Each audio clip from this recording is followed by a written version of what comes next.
اسم گرامی حضرت محمد رسول اللہ صلی اللہ علیہ وآلہ وسلم ہے، جنہیں تمام کائنات کا ہادی، رہنما، مقتدی، پیشوا، رہبر، امام بنا کر بھیجا گیا، اور جن کے قلب اطہر پر اللہ رب العزت نے اپنی آخری کتاب حمید کو نازل فرمایا۔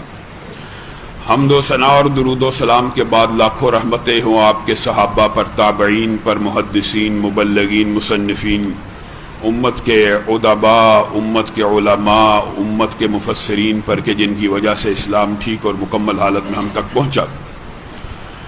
معزز سامعین گرامی قدر، چند گزارشات جو گزشتہ جمعے میں آپ کے سامنے رکھ رہا تھا، اس بات کو آگے بڑھاتے ہوئے آج رمضان کے حوالے سے بھی کوشش کریں گے، کیونکہ اللہ کے فضل اور رحمت کی وجہ سے ہم اس آخری ہفتے میں داخل ہو رہے ہیں کہ جس کے بعد انشاءاللہ ہر مسلمان کے لیے رحمت کے دروازے کھل جانے ہیں۔ معزز سامعین گرامی قدر، کئی مرتبہ بات سمجھانے میں انسان ناکام ہو جاتا ہے، کئی مرتبہ بڑا آسان نقطہ بھی سمجھ آ جاتا ہے، اور کئی مرتبہ سمجھانے والا ہو تو بہت مشکل نقطہ بھی سمجھ آ جاتا ہے۔ اللہ کی توفیق سے صرف ایک بات سمجھانے کی کوشش کروں گا، اللہ توفیق دے کہ آپ کو اور مجھے یہ بات اچھی طرح سمجھ آ جائے۔ گزشتہ خطبے میں جہاں پہ آخر میں ہم پہنچے تھے، اگر بات کو وہاں سے شروع کیا جائے تو میں آپ کے سامنے ایک مثال دیتا ہوں۔ یہ جو پانی ہے، اس کو پی لینے سے انسان کی مخلوقات کی پیاس بجھ جائے گی۔ یہ کس میں لکھا ہے؟ تقدیر میں۔ کھانا کھانے سے انسان کا، مخلوقات کا پیٹ بھر جائے گا، یہ کہاں لکھا ہے؟ تقدیر میں۔ یعنی اللہ تعالیٰ نے کچھ چیزیں آبویس مقدر میں بنائی ہیں کہ انسان سوئے گا، اس کی تھکاوٹ اتر جائے گی، انسان چلے گا، چلتا رہے گا، انسان تھک جائے گا، یہ مقدر ہوتا ہے۔ دانہ زمین میں ڈلے گا، پانی لگے گا تو ایک کونپل پھوٹے گی، یہ تقدیر ہے، یہ مقدر ہے۔ زہر کوئی بندہ پی لے گا، وہ مر جائے گا، یہ تقدیر میں لکھا ہے۔ یہ استثنائی صورتیں بیان نہیں ہو رہی، ہر چیز کی استثناء بھی موجود ہے۔ کوئی بندہ آگ میں ہاتھ ڈالے گا، ہاتھ جل جائے گا، یہ مقدر میں لکھا ہوا ہے۔ کیا مطلب؟ ان چیزوں کے ساتھ کیا کیا عمل وقوع پذیر ہوتا ہے، یہ تقدیر میں لکھا ہوتا ہے۔ اسی طرح میرے بھائیوں، اللہ کی قسم، محدثین، مفسرین، علماء، نبی کریم صلی اللہ علیہ وسلم اور صحابہ کا اس بات کے اوپر اجماع ہے کہ جب بندہ دعا کے لیے ہاتھ اٹھا دیتا ہے، جب بندہ دعا کے لیے ہاتھ اٹھا دیتا ہے تو یہ بھی مقدر میں لکھا ہے کہ اس کے اوپر آنے والی مصیبت ختم ہو جائے، اس کے اوپر آنے والی آزمائش ختم ہو جائے، یہ مقدر کے اندر لکھا ہے۔ خدا کرے کہ آپ کو یہ بات سمجھ آ جائے۔ آج وباؤں کے دور کے اندر آئسولیشن منائی جا رہی ہے، کس کے خوف سے؟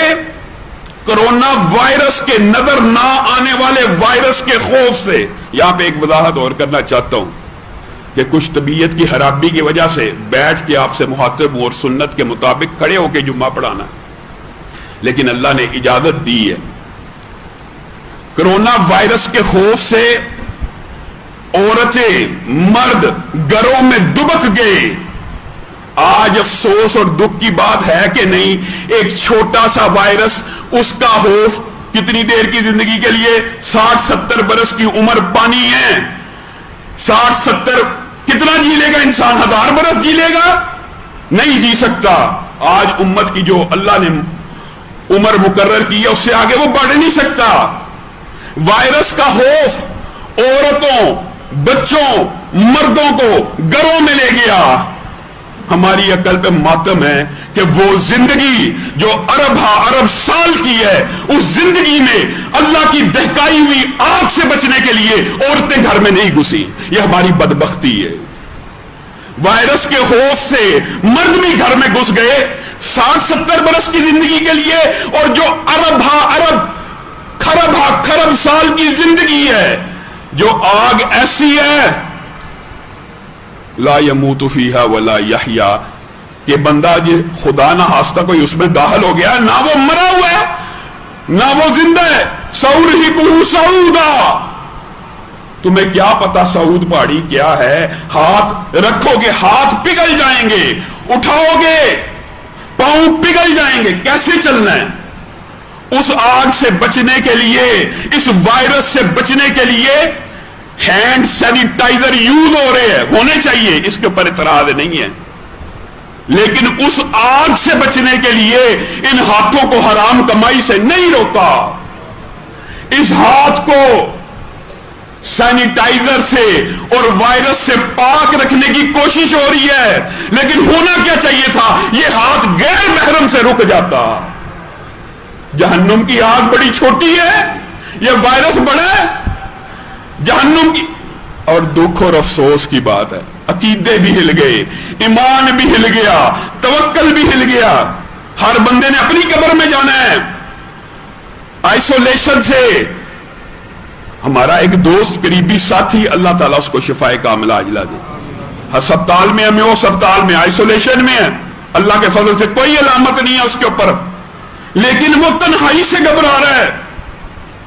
وہ ایک دن اس کا فون آیا بیٹے قیم کو کہ مجھے کسی طرح یہاں سے نکال لو، میں کرونا سے تو نہیں مروں گا لیکن اس گھبراہٹ اور خوف اور یہاں پہ جو ماحول ہے شاید میں اس سے مر جاؤں۔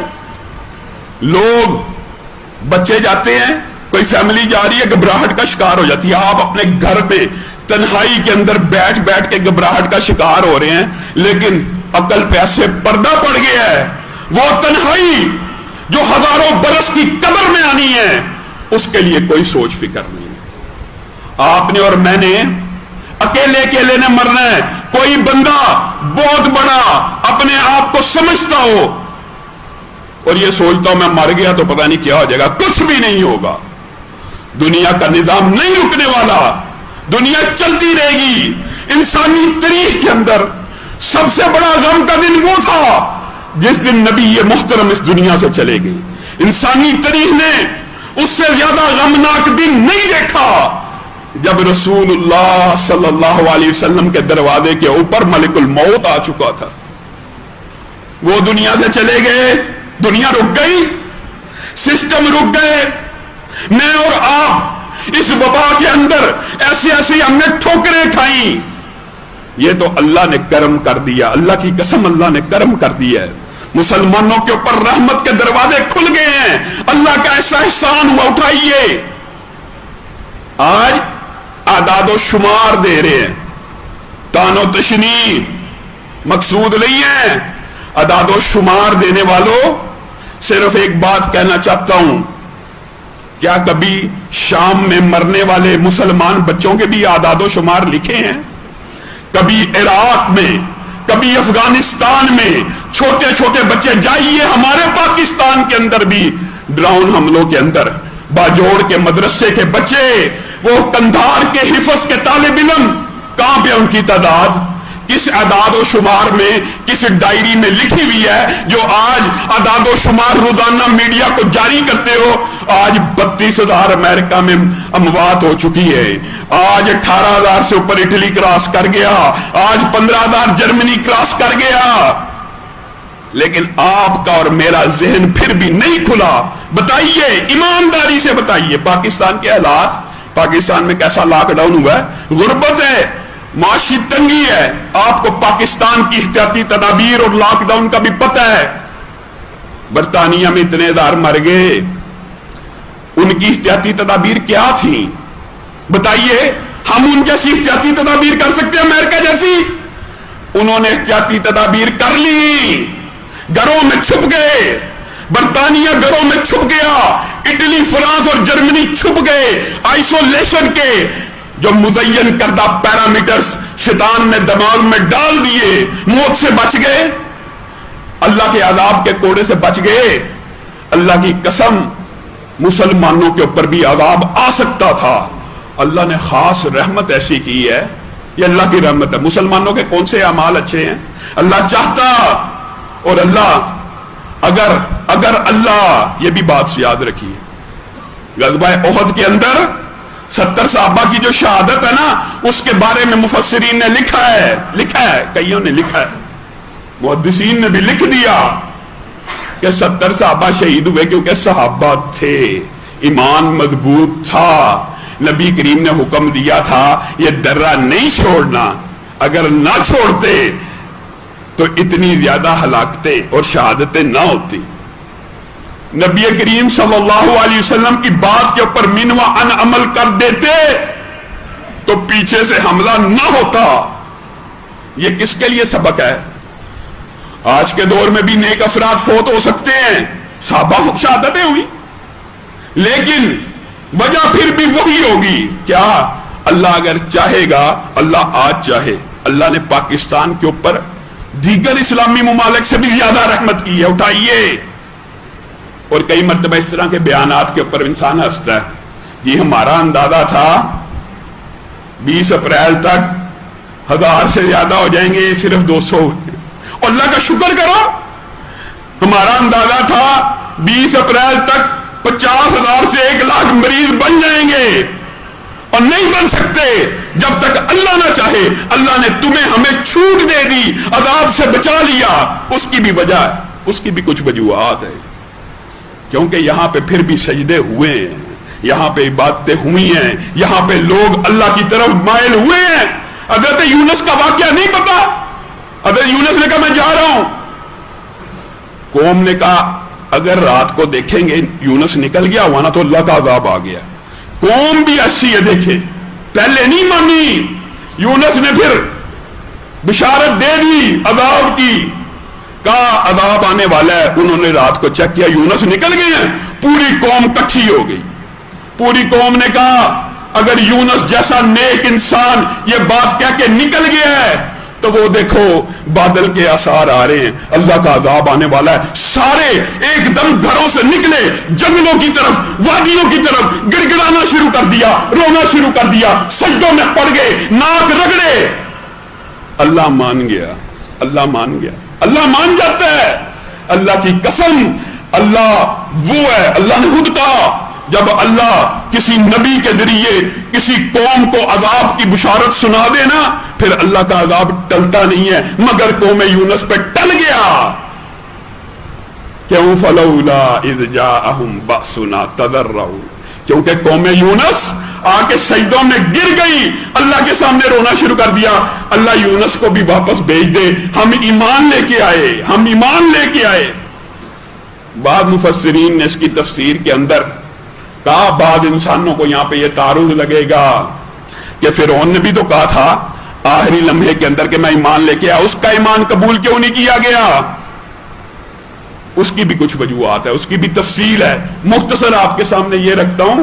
فرعون کا ایمان اس لیے نہیں قبول کیا گیا، اگر اس وقت بھی لے آتا جب سمندر کو 2 ٹکڑے، دریا کو 2 ٹکڑے ہوتا، دیکھ لیا تھا، اس وقت لے آتا. پتا تو تھا نا میں رب نہیں ہوں. اپنے آپ کو انا ربکم الاعلی، اپنے آپ کو کہتا ہوں میں رب ہوں سب سے بڑا. پتا تو تھا نا میں رب نہیں ہوں، لیکن ایسا ڈھیٹ تھا، 2 ٹکڑے ہوا، نشانیاں دیکھی، ایمان نہیں لایا. ہاں جب غوطے کھانے لگا، جب غرقاب ہونے لگا، جب پردے اٹھ گئے، فٹافٹ کہنے لگا میں موسیٰ اور ہارون کے رب پہ ایمان لانا چاہتا ہوں. الآن وقد صحیح، اللہ نے اس کا ایمان، یہ بھی استثنائی صورتحال ہے. اللہ تعالیٰ ہر بندے کا ایمان قبول کر لیتے ہیں، آپ کا اور میرا بھی. اللہ ایمان، ہماری توبہ اور مغفرت قبول کرنے کے لیے تیار ہے. لیکن کس طرح؟ اگر ہم روئیں، اگر ہم اللہ کے آگے آ کے اپنے ناک کو رگڑیں، سجدوں سے اپنی جبینوں کو سجائیں، اپنی آنکھوں کو آنسوؤں سے معطر کریں. آنسو آنا یہ خوش بختی کی علامت ہے. لوگ سمجھتے ہیں مرد ہے تو مرد کی آنکھ میں آنسو نہیں آنا چاہیے. نبی کریم صلی اللہ علیہ وسلم کی صحیح حدیث ہیں، مختصر آپ کے سامنے کرتا ہوں کیونکہ کچھ اور باتیں کہنا بھی مطلوب ہے. آپ کو اور مجھے اللہ کے سامنے ایسے رونا چاہیے کہ ہماری آنکھوں سے آنسو نکلیں اور کہاں گر جائیں؟ زمین پہ گر جائیں. وجہ کیا ہے؟ حدیث کے الفاظ ہیں، جس بندے کے آنسو زمین پہ گر جاتے ہیں زمین کا کلیجہ بھی ٹھنڈا ہو جاتا ہے، زمین بھی اس کے لیے گواہیاں دیتی ہے، اور وہ بندہ اس وقت تک جہنم میں نہیں جاتا جب تک یہ آنسو کا قطرہ واپس نہ نکلا. نکلے گا؟ نہیں نکلے گا. آنسو ایسا ہونا چاہیے آنکھ سے نکلے، چہرے پر پڑے، چہرے سے پڑھ کے زمین پہ گر جائے. صحیح حدیث متعدد احادیث کا نچوڑ یہ ہے جس کا آنسو پھر زمین پہ گر جاتا ہے اس کے اوپر اللہ جہنم کی آگ کو حرام کر دیتا ہے. کیوں نہیں رو رہے؟ کیوں نہیں گڑ گڑا رہے؟ موت سے بچ جائیں. کتنی دیر بچو گے؟ کیا ساری عمر جی لو گے؟ جن کو کرونا نہیں تھا وہ بھی مر گئے، اور جو کرونا جن کو لگ بھی جائے اللہ نہیں چاہتا تو وہ بھی صحت یاب ہو کے باہر آ جاتے ہیں. اللہ کی مرضی. ہم نے اللہ کو، الحی کو، القیوم کو کچھ سمجھا ہی نہیں، کچھ جانا ہی نہیں. ایسے جیسے اللہ رب العزت کا عمل دہل کائنات بنانے کے بعد ختم ہو چکا. میرے بھائیوں نیکی کے کام کرو، نیکی کے کام. کیوں؟ بعض لوگ یہ سمجھتے ہیں کہ شاید اس طرح کی باتیں تصوف کے اندر ہی ہوتی ہیں. تصوف کی بات نہیں ہے. احادیث سے یہ بات ثابت ہے، بلکہ قرآن سے ثابت ہے. کوئی بندہ نیکی کا کام کرتا ہے نا تو اس کے اندر، صحیح حدیث سنی ہوئی ہے نا کہ دل کے اندر سفید نقطہ بنتا ہے، پھر بڑھتا چلا جاتا ہے، پھر پورا دل سفید ہو جاتا ہے، برائی کرتا سیاہ نقطہ. اس کی تشریح کیا ہے؟ اس کی تشریح یہ ہے جب کوئی انسان نیکی کا عمل کرتا ہے تو اس کے اندر مثبت پازیٹیو انرجی آتی ہے، مثبت قوتیں بیدار ہوتی ہیں، اس کے ارد گرد نور کے حالے بنتے ہیں. اپنی طرف سے نہیں کہہ رہا. نورہم یسعی بین ایدیہم و بایمانہم، اللہ کہہ رہا ہے. اور حدیث کے اندر سے بھی ثابت ہے نیکی کرو مثبت چارجز بنتے جائیں گے، بنتے جائیں گے. کہاں تک؟ صرف پورا جسم نور کا بن جائے گا یا مثبت چارجز سے جسم کا احاطہ کریں گے؟ نہیں. نبی کریم صلی اللہ علیہ وسلم نے کہا سورۃ کہف پڑھا کرو، اللہ کے لیے پڑھا کرو، جمعے کے دن پڑھا کرو. وجہ جو پڑھتا ہے اس کا اتنا نور ہوگا کل قیامت کے دن کہ جہاں سے رہتا ہے وہاں سے لے کے بصرہ تک، وہاں سے لے کے مکہ تک. کل قیامت کے دن ایسے ایسے لوگ اٹھیں گے جنہوں نے نیکیوں کے ایسے ایسے کام کیے ہوں گے. کس دن؟ جس دن سورج بجھ جائے گا، جس دن چاند ستارے نہیں ہوں گے. اسی لیے قرآن پاک کی اس آیت میں بھی ہے ربنا اتمم لنا نورنا، وہ اسی لیے ہے ہر بندہ اپنی نیکی کے نور کے ساتھ ٹریول کرے گا. اپنی نیکی جتنی دنیا میں کر لی ہے نا اسی نے آگے روشنی بننا ہے. اس دن سورج چاند ستارے روشنی کا کوئی منبع نہیں ہے. ہر بندہ اپنی روشنی کے اندر ٹریول کر رہا ہوگا. اور صحیح حدیث اس بات کے اوپر دلالت کرتی ہیں. ایسے ایسے اللہ کے نیک بندے بھی ہوں گے جن کے نور کے سامنے سورج کی روشنی بھی ماند پڑ جائے گی، اور ایسے بدبخت بھی ہوں گے، اللہ معاف فرمائے. ایک ہے نور اور ایک ہے اندھیرے. لیکن سب سے کم جس بندے کے اندر ایمان ہوگا، یا سمجھ لیجئے جس نے سب سے آخر میں جنت میں جانا ہے، جو سب سے بدبخت ہے جس نے ساری زندگی اللہ کی نافرمانی کی لیکن ایمان تو لایا تھا نا رب پہ، اللہ کے اوپر ایمان تو لے کے آیا تھا. پیغمبر رسول اللہ صلی اللہ علیہ وسلم کے اوپر ایمان تھا، بد عمل تھا، برا تھا، ہر چیز تھی. یہ جو نور کی بات ہے نا، لوگ سمجھتے ہیں کہ یہ جی تصوف کا باب ہے. کوئی تصوف نہیں ہے. اسلام کے اندر زہد ہے، قناعت ہے، احسان ہے. یہ بات اسلام میں موجود ہے، کوئی تصوف کی بات نہیں. حدیث کے اندر آتا ہے اس بدبخت کے پاس صرف اتنا نور ہوگا کہ اس کے انگوٹھے کے اندر چمکتا ہوگا اور کبھی بجھتا ہوگا کبھی جلتا ہوگا، صرف انگوٹھے کے اندر. جب وہ جلے گا اس کو تھوڑا سا فاصلہ نظر آیا کرے گا، جب وہ بجھ جائے گا پھر رک جائے گا جگنو کی طرح. اور یہ ایک لمبی طویل حدیث ہے، گرتا پڑتا پل صراط کے اوپر سے ہر بندے نے گزرنا. اللہ تعالیٰ ہمیں اس گھاٹی اور اس وادی سے محفوظ فرمائے. وہاں پہ آنکڑے لگے ہوئے ہیں، وہاں پہ ڈیٹیکٹر لگے ہوئے ہیں، ہر عمل کا ڈیٹیکٹر. چور آ رہے، چوری کا آنکڑا کنڈا اس کو پکڑ لے گا.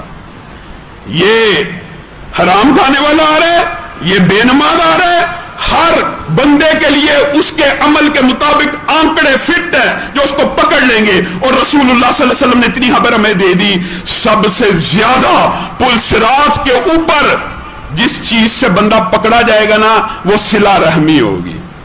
صلہ رحمی جو آج رشتوں کو توڑ بیٹھے ہیں نا، اس دن بڑے بڑے نور والے بھی، اور یہ بھی حدیث کے الفاظ ہیں، اللہ تعالیٰ ہمیں ان میں سے کر دے، جب جہنم کے اوپر پل صراط کو رکھا جائے گا، بعض کا نور اور بعض کے اعمال اتنے عمدہ ہوں گے کہ ان کو پتہ بھی نہیں لگے گا ہم پل صراط سے کراس کر گئے ہیں، بجلیوں کی تیزی سے، آندھیوں کی تیزی سے، ان کو علم ہی نہیں ہوگا۔ اور کچھ ایسے نیک لوگ ہوں گے جو آہستہ آہستہ چل رہے ہوں گے، گھبراتے ہوئے، ڈرتے ہوئے، جہنم بول اٹھے گی، اور چلو چلو تیز چلو، تمہارے نور نے میری آنکھ کو ٹھنڈا کر دیا۔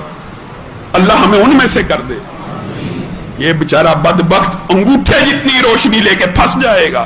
یہ ایک لمبی چوڑی حدیث ہے، انشاءاللہ کبھی وقت ملا اس کی تفصیل بھی بیان کریں گے۔ جو بات کہنے کا مطلب ہے وہ یہ ہے، اس وائرس سے ڈر کر وہ بری عورتیں، وہ عورتیں جو بے نقاب، بے حجاب، فحاشی اور عریانی کے نعرے لگانے والی، آج تو غور کر لیں، آج ہی سوچ لیں عقل کے اوپر کیسا پردہ ہے، اتنے سے وائرس سے ڈر کر گھروں میں چھپ گئی ہو، اللہ کی آگ سے نہیں ڈرتی، اللہ کی آگ سے نہیں ڈرتی۔ یعنی جو زندگی ارب خرب سال کی ہے، اس کی تیاری کوئی نہیں کرنی، اس دنیا کے اندر لمبا قیام کرنا۔ کیا کرنا ہے اس دنیا کے اندر قیام لمبا؟ اللہ تعالیٰ جس دن ایسی حالت ہو کہ عذاب سے بندہ بچ جائے، اور ایسی ایمان کی حالت ہو کہ اللہ تعالیٰ جنت میں داخل کرتے اٹھا لے، بندہ مومن کی تو یہ خواہش ہونی چاہیے کہ اللہ جب جنتی ہو جاؤ اٹھا لے۔ کیا ارب سال کی زندگی بہتر ہے کہ یہ 60-70 برس کی تکلیفوں، اذیتوں، بیماریوں سے بری ہوئی زندگی؟ موت حیران کن بات ہے، موت بندہ مومن کے لیے موت کا خوف، یہ بھی ایمان اور توکل کے منافی ہے، نہیں ہونا چاہیے۔ ایک گولی سر پہ لگ جائے بندہ مر جاتا ہے، یہ ہے موت۔ کوئی موت کی خوف، موت کا ڈر مسلمانوں کے دل میں نہیں ہونا چاہیے۔ آگے چلیے، حدیث دوسری یہ ہے بخاری مسلم کے اندر کہ بندہ اتنا نہیں رو رہا اللہ کے سامنے کہ آنسو زمین پہ گر جائیں، زمین پہ گرنے والے کے اوپر تو جہنم کی آگ حرام ہے۔ امت کے اندر سخت دل لوگ بھی موجود ہیں، رسول اللہ صلی اللہ علیہ وسلم کو علم تھا، اللہ کو بھی پتا تھا، اسی لیے اللہ تعالیٰ نے تخفیفیں کی ہیں، تخفیفیں، نرمی۔ اتنا نہ روئے کہ زمین پہ آنسو گرے، کتنا روئے صرف اس کی دونوں آنکھیں بہہ جائیں اور چہرے کے اوپر وہ آنسو آ جائیں، اس کے اوپر بھی جہنم کی آگ حرام کر دی۔ بتائیے تمہارا رب یہ چاہتا تم جہنم میں چلے جاؤ؟ اللہ کی قسم اللہ یہ چاہتا ہی نہیں ہے، اللہ تو چاہتا ہے کہ تم سب جنت میں داخل ہو جاؤ۔ رسول اللہ پیغمبر نبی آئے اس لیے کہ تم سارے جنت میں داخل ہو جاؤ، اسی لیے آئے ہیں، اسی لیے رحمت ہے۔ اتنے آنسو بھی نہیں آتے تو سنن ابن ماجہ کی حدیث ہے، کیا حدیث ہے کہ اتنا رو لے، اگر بہت ہی سخت دل ہے، اللہ کے خوف کے واقعات، جہنم کے واقعات، اپنے ایمان کو تازہ کرے، آنسوؤں سے نہیں کر سکتا۔ سنن ابن ماجہ کی حدیث ہے، صرف اتنا رو لے کہ آنکھ کے اندر پانی آ جائے، چہرے پہ نہ پڑے، زمین پہ نہ گرے، آنکھ کے اندر کتنا آنسو آئے، مکھی کے سر کے برابر بھی آنکھ کے اندر آنسو آ جائے، اس بندے کے اوپر بھی اللہ نے جہنم کی آگ کو حرام کر دیا۔ کیا چاہتے ہو اپنے رب سے؟ کیا چاہتے ہو؟ اور جس کو اتنا آنسو بھی نہ آئے، وہ حضرت عمر کی حدیثیں ملا لیں، وہ کیا کرے؟ اپنا چہرہ رونے والا بنا لے، اللہ تعالیٰ اس چہرہ بنانے کو بھی قبول کر کے آگ سے بچا لے گا۔ میں اور آپ چاہتے ہی نہیں۔ رمضان آ رہا ہے، رحمت کے دروازے کھل جائیں گے مسلمانوں کے لیے، انشاءاللہ جہنم کے دروازے بند ہو جائیں گے، رحمت کے دروازے کھل جائیں گے، یہ وبا بھاگ جائے گی۔ آئیے مسجدوں کو آباد کیجئے اپنے سجدوں کے ساتھ۔ یہ اتنا عظمت کا مہینہ، اتنا عظمت کا مہینہ، انشاءاللہ اس بارے میں تفصیلی گفتگو ہوتی رہے گی رمضان کے اندر۔ ایک بات بتانا چاہتا ہوں، اتنا عظمت کا مہینہ ہے، اتنے اللہ تعالیٰ کو اس میں نیک اعمال قبول ہیں کہ آج کوئی امتی اٹھے، صرف اس مہینے کے اندر کیا کرے؟ عمرہ کر لے۔ عمرہ عام بھی کرو تو عمرے سے عمرے تک کے گناہ معاف، 5 نمازیں پچھلی 5 نمازوں کے ساتھ ملا لی جائیں، گناہ معاف، یہ اللہ تعالیٰ نے سہولتیں دی ہوئی ہیں۔ لیکن اس رمضان میں اللہ تعالیٰ عمل کی پرورش کیسے کرتا ہے، نیک اعمال کو کیسے بڑھاتا ہے، صرف ایک مثال دے کے اپنی بات کو آگے بڑھاؤں گا۔ وہ یہ ہے کہ آپ میں میرے میں کوئی بندہ امت محمدیہ صلی اللہ علیہ وسلم کا اس مہینے میں جا کے عمرہ کر آئے. رسول اللہ صلی اللہ علیہ وسلم نے فرمایا اس نے عمرہ بلکہ میں محمد صلی اللہ علیہ وسلم کے ساتھ حج کر لی ہے. یہ مہینہ آ جائے گا. وبا ویسے بھی اللہ نے ویسے ہی پاکستان کو اس عذاب سے محفوظ کر لیا, اور تم اگر رمضان کے اندر سجدوں کے ساتھ مسجدوں کو آباد کرو گے, اللہ کی قسم صرف 1-2 دن جب رحمت کا دروازہ کھل جائے, جب جہنم کے دروازے بند ہو جائیں, جب شیاطین جکڑ دیے جائیں, سرکش جنات کو جکڑ دیا جائے گا, پھر اللہ کا عذاب باقی رہے گا نہیں رہنا. رمضان کے آتے ہی آج بھی اللہ تعالیٰ کا شکر ہے اللہ نے محفوظ رکھا ہوا ہے, لیکن یہ رحمت بڑھ جانی ہے. اور چند ایک باتیں آج میں آپ سے اس حوالے سے بھی کرنا چاہتا ہوں, انشاءاللہ رمضان کے حوالے سے اگلے جمعے اور ان کے دروس میں مفصل گفتگو ہوتی رہے گی انشاءاللہ. ہمارا بیٹا سہل الہی اور قاری امجد صاحب وہ یہاں پہ آپ کو تراویحاں بھی پڑھائیں گے اور ہر روز درس بھی ہوگا جو پہلے سسٹم چلتا رہتا ہے. اور ایک بات آپ نے ذہن میں رکھنی ہے, یہاں پہ انشاءاللہ وافر سحری اور افطاری کا آپ سب میں, یہ زکوٰۃ کے پیسوں میں سے نہیں ہے, آپ سب کے لیے پاک صاف پکیدہ مال میں سے سحری افطاری کا وافر بندوبست کیا. آپ خود بھی آئیں, اپنے ساتھیوں کو بھی لے کے آئیں. ایک بات جو میں کہنا چاہتا ہوں میرے بھائیوں, فتنے اٹھ رہے ہیں معاشرے کے اندر, ایسے ایسے فتنے اٹھ رہے ہیں کہ خود اپنے آپ کی تعریف کرنے والا دین کا دائی ہو, ایک دین کا دائی ہو, چلو سیاستدان تو اپنی خدمات اپنی تعریف کرے ٹھیک ہے, لیکن ایک دین کا دائی صبح سے لے کے شام تک بند کمرے کے اندر بیٹھ کے اپنی تعریف کرتا رہے, میں نے یہ کر دیا, میں نے یہ کر دیا, میرا گولڈن کوٹ. ایسا بد نصیب بھی کوئی ہو سکتا ہے جو اپنے کول کو خود اپنی زندگی میں سنہری کول کہتا ہو. جی مرزا صاحب کیا اچھا, اور اس کے سارے ماننے والے اخلاق کا بھاشن دیں گے, خود اخلاق نام کی چیز نہیں, رٹے رٹائے جملے میں پھکی دے رہا ہوں, شرم سے ڈوب مرنا چاہیے, میں نے ایکسپوز کر دیا. اس بدبخت سے کوئی نہیں بچا جس سے صحابہ محفوظ نہ ہو, اس سے کس نے بچنا ہے؟ کیا گولڈن کوڈ ہے؟ اگر قادیانی ہمیں کافر نہ کہیں, اگر قادیانی ہمیں کافر نہ کہیں, ہم بھی ان کو کافر نہیں کہتے. یہ میرا گولڈن کوٹ ہے, میں نے کئی جگہ کہا ہے. اچھا مرزا صاحب اور قادیانی تمہیں ولی اللہ بھی کہیں, اللہ کی قسم وہ پھر بھی کافر ہے. اچھا اپنی بات سے ایسے بدلتا ہے, ایک دن کچھ کہے گا, ایک دن کچھ کہے گا. نئی نئی ویڈیوز آ رہی ہیں عقل کے اوپر پردہ, اور اس کے ماننے والے کہیں گے علامہ صاحب یہ چھوٹا سا کلپ ہے 50 سیکنڈ کا, 1 منٹ کا, پوری تقریر سنیں, اور یہ بدبخت حدیث کا آدھا ٹکڑا آپ کو سنا کے اس کے اندر اپنی مرضی کے معنی اور مفاہیم پیدا کرتا ہے. آپ اس کو پوچھتے نہیں ہیں, نیا مسئلہ بیان کے مفتی ہیں. میرا بھائی چھوٹا بھائی عمر میں ابو یا نور پوری, یہ اس سے بھاگا ہوا ہے, علم حدیث میں وہ مجھ سے آگے ہیں یقیناً. انہوں نے انعام رکھا ہوا کہ 3 لاکھ روپے نقد لے لینا, میرے سامنے 1 گھنٹے کے لیے بیٹھ جائے. بات کیا کی ہے؟ کہتا ہے جو صحابہ قرآن پڑھتے تھے معاذ اللہ زبانی حفظ کے ساتھ, اگر تم موبائل کے اوپر دیکھ کے پڑھو گے تمہیں ان سے 2 اجر ملے گا. نعوذ باللہ. عقل اور منطق کے ایسے پردے ڈلے ہوئے ہیں, اندھ بکت مقلد نیچے لکھ رہے ہیں, علامہ صاحب اوپر سے دیکھ کے پڑھنے والے کو دوہرا ثواب نہیں ملتا. کیسا عقل پہ پردہ؟ پہلی بات یہ بھی سن لیجئے, دوسری بات بعد میں کروں گا. جو حفظ کر کے زبانی پڑھتا ہے کبھی ناظرے والا اس کا مقابلہ نہیں کر سکتا. عجیب عقل کے اوپر پڑتا ہے, جس کو زبانی یاد ہے اس نے حفظ کی ہے, اس نے محنت کی ہے, اس کو یاد ہو گیا ہے, وہ زبانی پڑھے گا. حفظ والا افضل ہے کہ ناظرے والا؟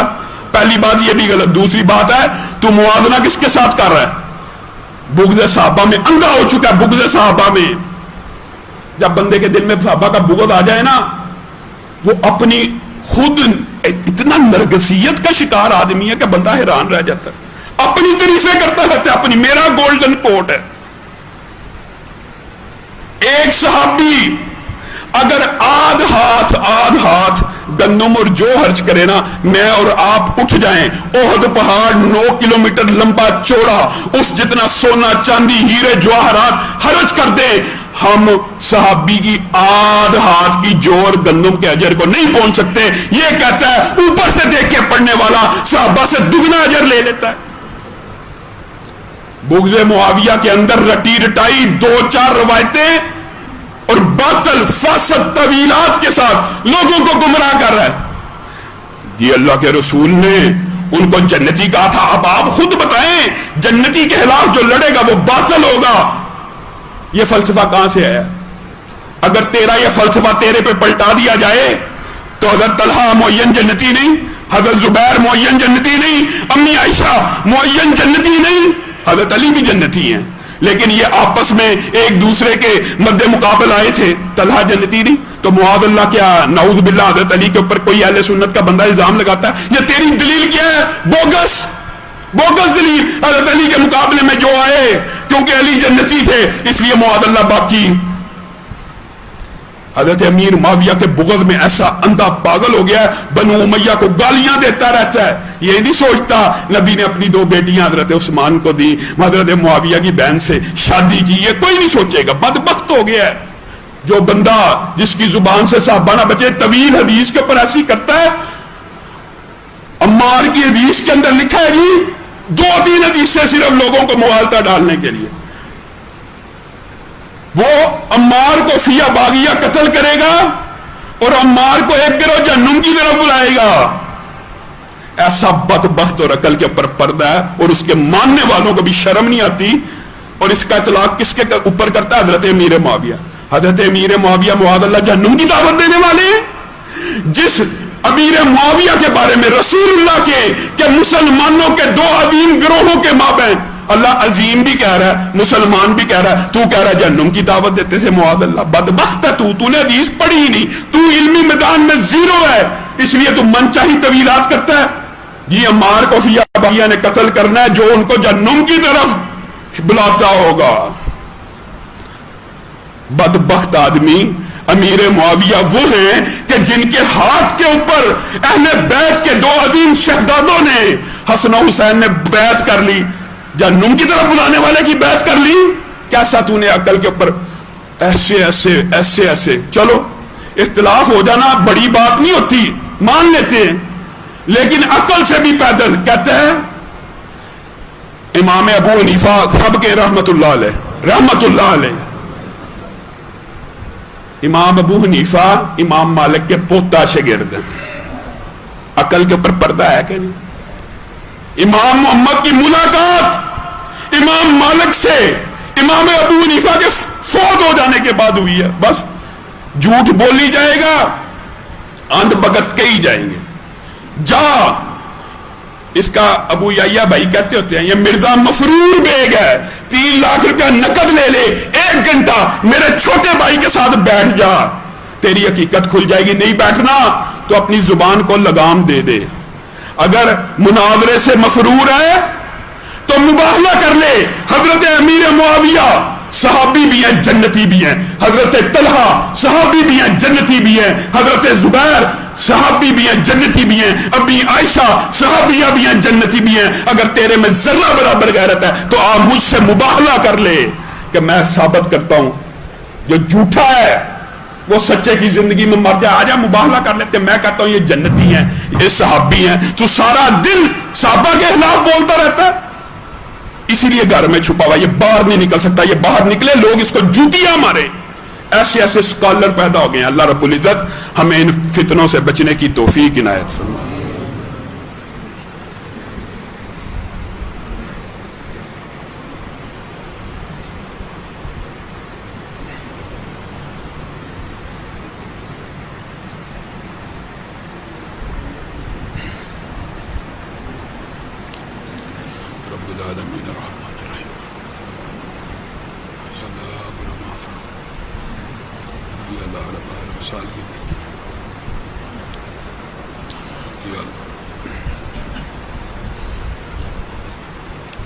سال کی زندگی یا اللہ بیماریوں سے محفوظ فرما، یا اللہ موت کا وقت آسان فرما۔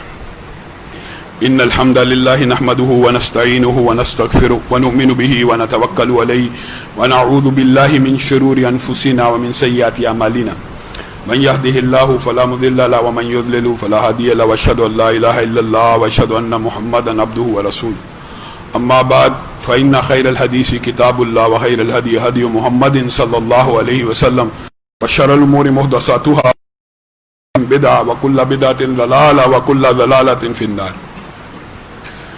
معزز سامعین گرامی قدر، مرزا ثانی جیسے لوگ مرزا اول کذاب کے روحانی افکاری فکری جانشین ہوتے ہیں. حقیقت میں رافضی ہے، 10 محرم کے جلوس کے اوپر کبھی انگیخت کرتا ہے، کبھی کچھ آپ اس کی، لیکن حقیقت کھولنے کی کوشش کریں گے. اس کا شکار صرف وہ لوگ ہو سکتے ہیں، صرف وہ جو دین کے علم سے کورے ہوں. بیچارے سادہ لوگ مسلمان ہوتے ہیں، دین کی کتابیں نہیں پڑھی، قرآن حدیث نہیں پڑھا، وہ سمجھتے ہیں یہ علمی گفتگو کر رہا ہے.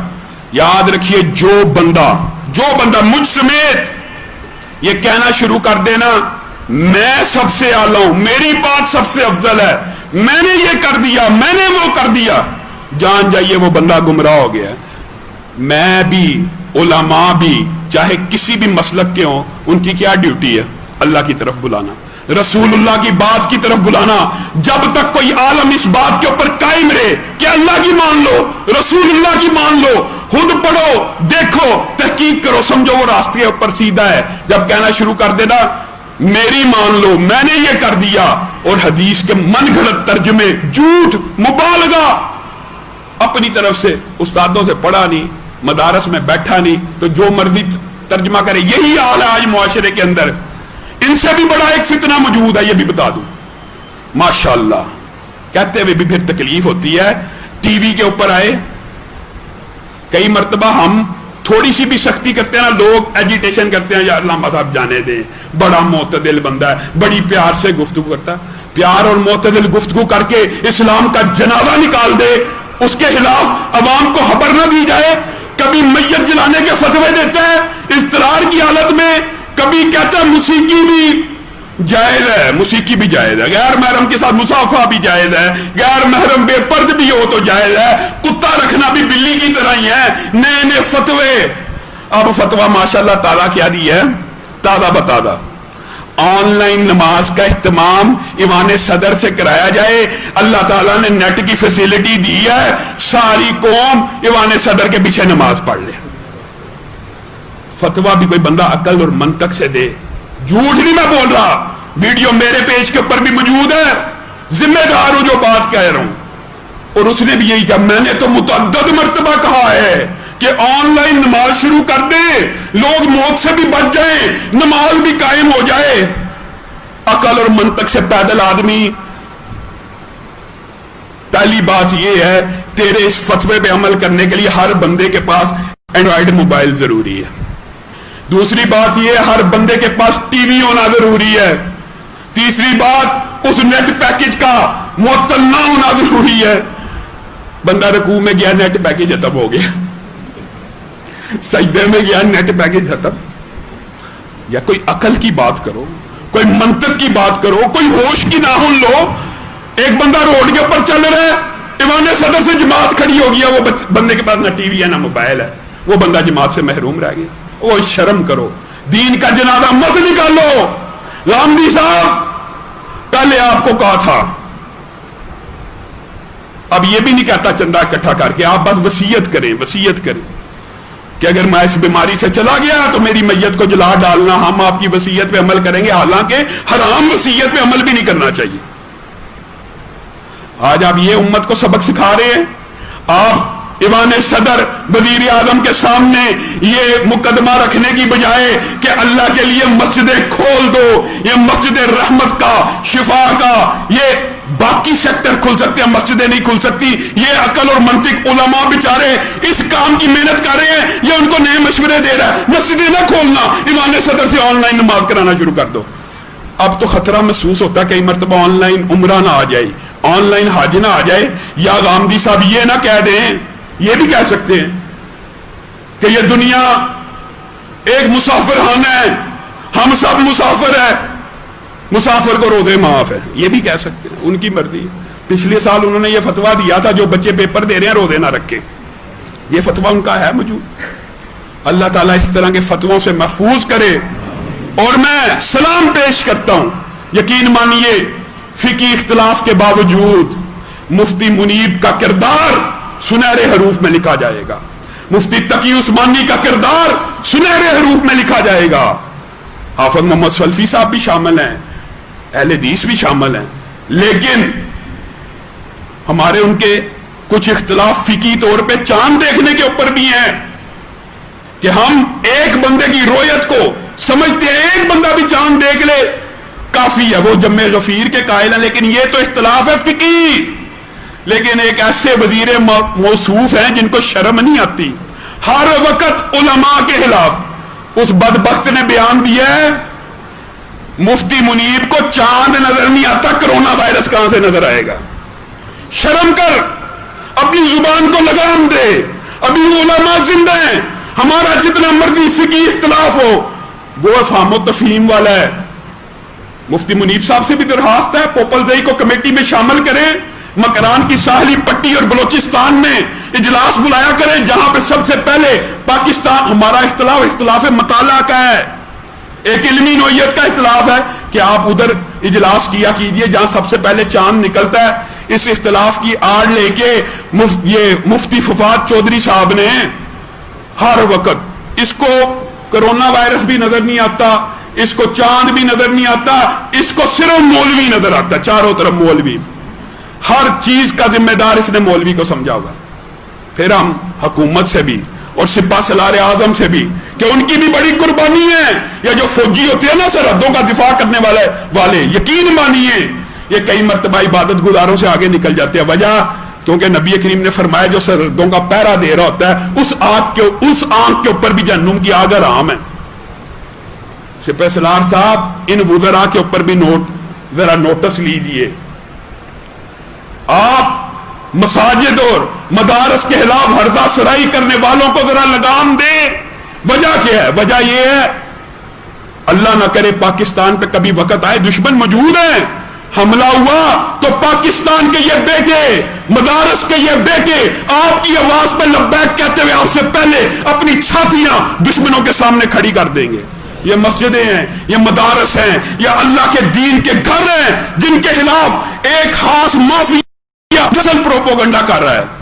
اور اگر سپہ سالار اعظم خصوصی شفقت کریں یہ لوگ بھاگ جائیں گے، اور اللہ کے فضل و کرم سے یہ مفتی فواد چودھری جیسے لوگ ساری زندگی بھی کوشش کرتے رہے، مسجدیں بند نہیں ہوں گی، مدرسے بند نہیں ہوں گے۔ جس طرح یہ نظریاتی سرحدوں کے محافظ ہمارے فوجی بھائی ہیں، جغرافیائی سرحدوں کے محافظ ہمارے فوجی بھائی ہیں، اسی طرح یہ مساجد اور مدارس اسلام کی نظریاتی سرحدوں کے محافظ ہیں۔ اللہ تعالیٰ ان کو آباد رکھے۔ انشاءاللہ رمضان آ رہا ہے، وبا تو پہلے ہی بھاگ چکی ہے، مزید رحمت آنے والی ہے۔ انشاءاللہ پاکستان سے ایک دو رمضان میں ہی ساری کی ساری وبا بھاگ جائے گی۔ سبحان ربک رب العزت عما یصفون وسلام علی المرسلین